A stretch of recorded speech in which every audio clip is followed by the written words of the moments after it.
ছবি ভাইরাল হয়েছে এবং সেটা নিয়ে বিতর্ক তৈরি হয়েছে। কিসের বিতর্ক ম্যাডাম?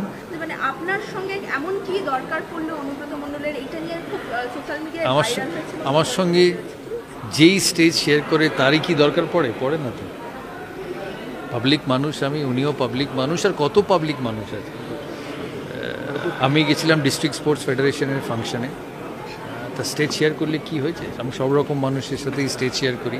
অ্যাকচুয়ালি অন্য লোকেরা তাদের পলিটিক্যাল হেট্রেডে আমাকে জড়িয়ে ফেলে। So I am not a political person. I can share the stays with anybody and I will. আমার কোনো নেওয়াও নেই, পাওয়াও নেই। দেয়ার ওয়াজ নো রিজন স্টেজে একসাথে। এখানে কত লোকের সাথে আমি আছি। I am a public person, so doesn't matter.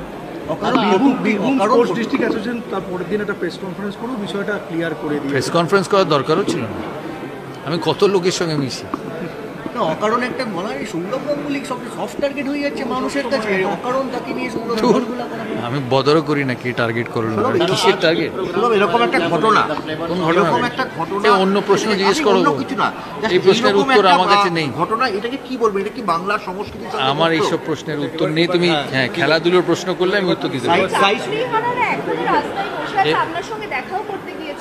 আমি চাইবো তাদের চাকরি হোক, আর তাদের চাকরির ব্যবস্থাও হবে আমার মনে হয়।